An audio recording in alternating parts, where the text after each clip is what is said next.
at a relatively fast pace because you guys have practiced this quite a bit. But if you need me to slow down, please just let me know and I'd be happy to do so. All right, so our significant digits. What is a significant digit? It's the digits we know for certain or precisely plus an estimated digit which accounts for errors. General rules for dealing with zeros, okay?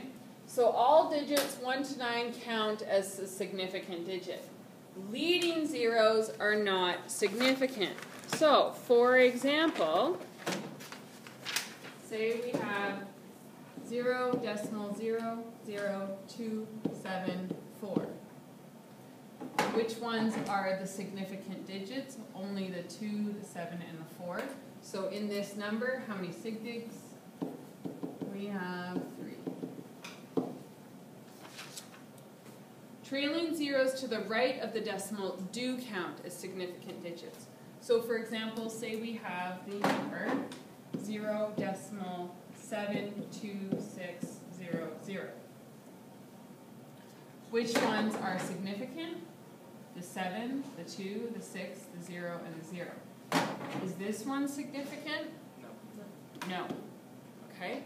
So how many sig digs do we have? 5. Okay. So leading zeros don't count, trailing zeros do count. Okay? Because those are giving us indications of the amount of precision that we need. Okay? It's all about how much precision is required for whatever experiment is being done or analysis or things. Okay? Only round the answer to the correct significant digits when the entire problem is solved. So say you have to do like 5 calculations in your calculator, just keep going with every digit that you have, and at the very end, that's when you think, how many sig digs do I need? Okay? Don't worry about sig digs until your answer. Very, very important. So only once it is solved do you worry about the sig digs. Only once it's solved do you worry about sig digs. Sig digs is your very last step in completing all calculations. Every single calculation you do in physics needs to be in significant digits, but is the very last thing that you do, okay? It can make or break if you get the answer right sometimes. So when we're doing different procedures, we can either be multiplying or dividing or adding and subtracting. So there's different rules for the two of them, okay? Most often we have either multiplying or dividing in them, and we have to go with those rules. The only kind of occasions when we don't deal with that is with pH calculations, which is another day. Okay, so adding and subtracting. Out of all the numbers being added and subtracted, the number that has the least amount of decimal places, so the least precise, determines the number of decimal places in your answer. Okay, so it's about the decimal places is the very important point with adding and subtracting rules. You look at the decimal places. When adding and subtracting, the significant digits are determined only by the number, again, of the decimal places. So, for example, what if I had the question 274.0271 and I minus 10.20? Okay, take out your calculators, figure out what that is. Or, go get it. Get one from my desk. You're going to need it.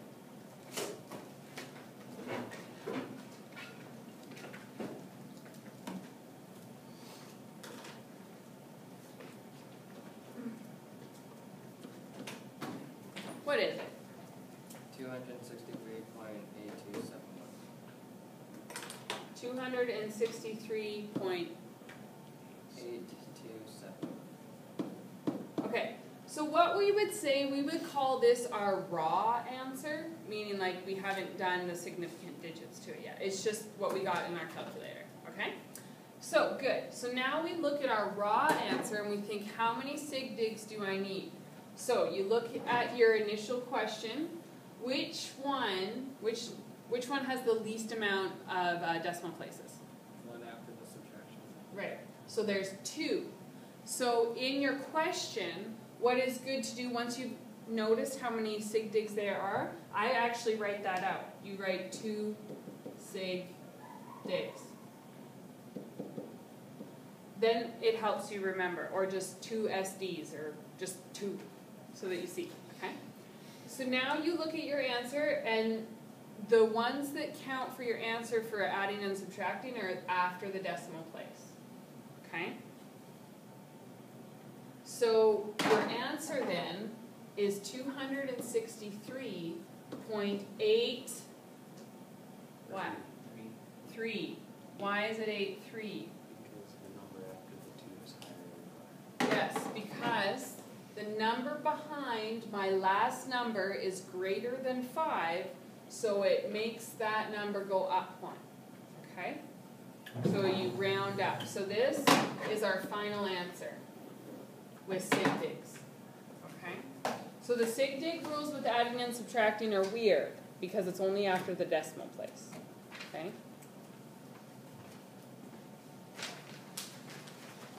The ones that we are more familiar with because we deal with more often is the multiplying and dividing ones. Okay?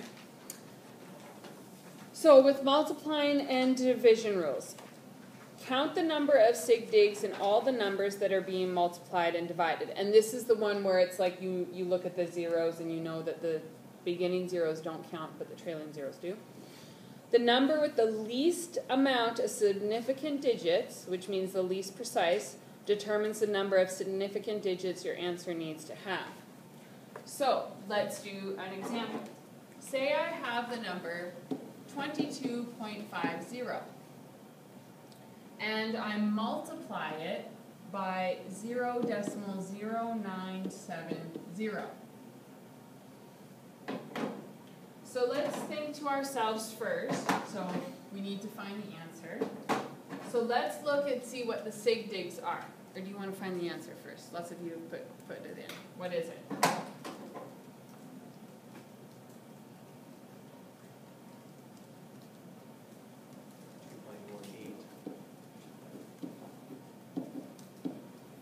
If I'm using the whole raw answer, right? 2.1815. Okay, so now we think to ourselves, go back to the question, see how many sig digs are in each one. So, here, this one. 1, 2, 3, 4.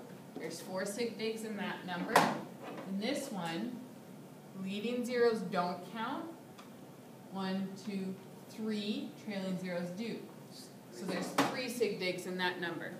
Which one do I use for my answer? The 3. The one that is the least, the smallest number, that's the one that we use for our answer, okay? So that means my answer needs to be in 3 sig digs. So let's count which ones we'll use then. This one is a sig dig, this one's a sig dig, and this one is. You look at the number behind your last number, it is less than 5, so I'm going to leave it. Okay? So my final answer is 2.18.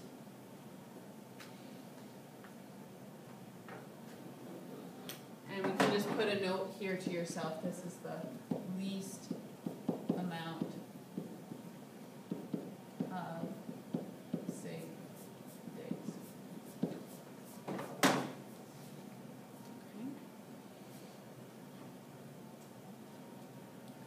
Now, a couple interesting notes that often you don't come across as frequently, but we should touch on them, is exact numbers. So say exact numbers, so like 800 people. These are counted in defined numbers. You can't have half a person. Well, they won't be a live person, right? And so they are not considered when determining sig digs of the answer, even if that number is used in the calculation. So if you have those really definitive values, you don't consider them with a sig dig, okay? But you need the context of the question to be able to determine that, right?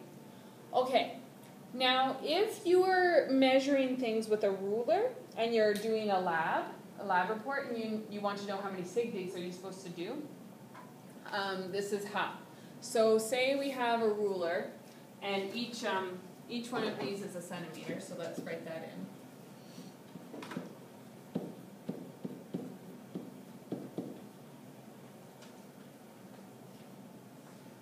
So here, that's about where we're at. What do you think that is? There's not the little, we don't have the little dot, other lines to measure the millimeters, but what do you think it would be? 3.9 you think? Okay, so let's say that's approximately 3.9. So that's how many sig digs I do. I go the number that we know for sure plus an estimate of what we don't know.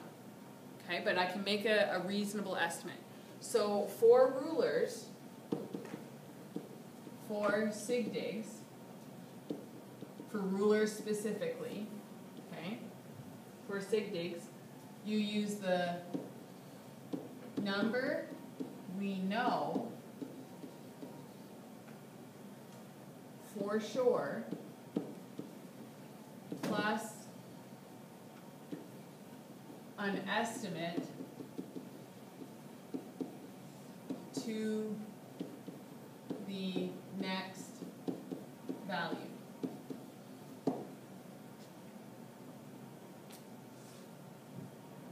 So that's why we went 3.9. So what if we had a ruler like this? Okay, we have our centimeters marked. We can go, this is 1.0, 2.0, 3.0, 4.0.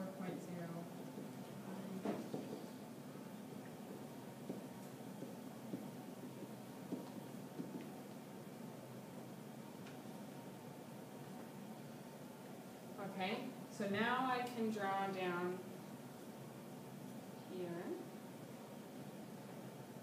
Okay, so I know for sure it's right on that line. So what is that then, can I say? 5.6. Yeah. So this is 5.6. But if I'm doing this, it says for sig digs the number we know for sure and an estimate to the next value. So we know for sure that's 5.6 because it's right on the line. So then we would say it's 5.60 because it's our estimate that it is exactly right at 0. Okay? So that's 1, 2, 3.